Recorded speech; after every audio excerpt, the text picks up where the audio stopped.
কেন্দ্র ও রাজ্য সরকার ও শাসক দলকে এক হাত নিলেন প্রাক্তন মুখ্যমন্ত্রী মানিক সরকার।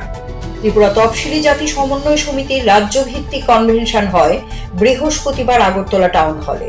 সেখানে বক্তব্য রাখতে গিয়ে তিনি বলেন, 2017 সালে 17,000 শূন্য পদ ছিল, এখন তা বেড়ে গিয়ে 50,000-এর উপর হয়েছে।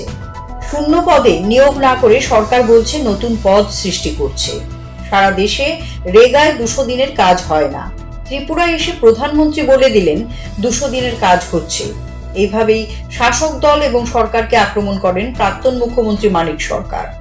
রাজ্যে কথা বলার সুযোগ নেই, প্রতিবাদ করলে আক্রান্ত হতে হচ্ছে, বাড়ি ছাড়া হতে হচ্ছে।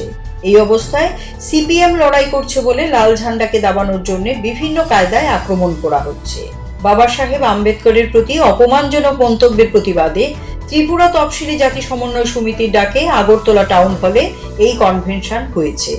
উপস্থিত ছিলেন প্রাক্তন মুখ্যমন্ত্রী মানিক সরকার ছাড়াও দলিত শোষণ মুক্তি মঞ্চের সাধারণ সম্পাদক রামচন্দ্র ডোম, ত্রিপুরা তফসিলি জাতি সমন্বয় সমিতির রাজ্য সম্পাদক তথা প্রাক্তন বিধায়ক সুধন দাস, প্রাক্তন মন্ত্রী তপন চক্রবর্তী সহ অন্যান্যরা।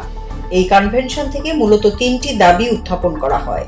তফসিলি জাতিভুক্ত ছাত্রছাত্রীদের স্টাইপেন্ড বৃদ্ধি করা, সরকারি এবং বেসরকারি ক্ষেত্রে কর্মসংস্থান ও সংরক্ষণ এবং অধিকার সুরক্ষিত করার দাবি ওঠে। আমি আমার মজুরি তুলছি, ও চোখে আছেন, এরপর কিন্তু তালিকা আপনার নাম থাকবে না কাজের জায়গায়, কি করবেন বলছেন? এগুলো আমার তৈরি করা কথা। বাস্তব জীবনের অভিজ্ঞতা কি? এটাই তো বাস্তব জীবনের অভিজ্ঞতা। কোথায় 200 দিন? 100 দিনের তো গ্যারান্টি নেই। রেগা তো তুলে দিচ্ছে, বুঝতে পারছেন আপনারা? আমরা যে শহরের মধ্যে যে প্রকল্পটা চালু করেছিলাম রেগার আমলে, সারা ভারতবর্ষে করার দাবি করেছি, করছে না।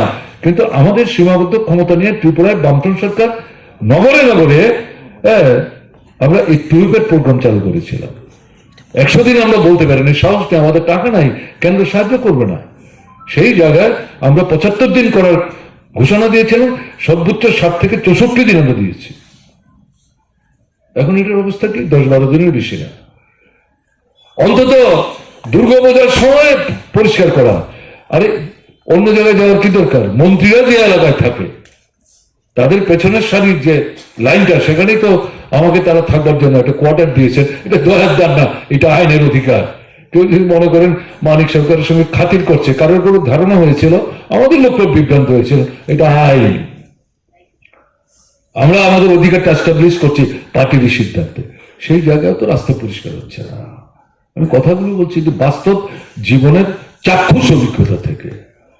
তাহলে এই যে আমি অন্য জায়গায় নাইবে গেলাম, এখন মানুষ বুঝতে পারছেন, আরে মার্ক্সবাদী কমিউনিস্ট পার্টি, বামফ্রন্ট, তফসিলি জাতি সমন্বয় সমিতি, অন্যান্য গণসংগঠন, তারা তো এগুলো বলেছিল, আমরা বিশ্বাস করিনি তাদের। এখন তো দেখছি ঠিকই আমরা ঠকে গেলাম। সুযোগগুলো একটার পর একটা আমাদের হাতছাড়া হয়ে যাচ্ছে। এদের তো প্রতিশ্রুতি একটা তারা বাস্তবিত করছে না। কথা বলার জায়গা নাই, শোনবার লোক নাই, বলতে চাইলে আক্রান্ত হচ্ছি।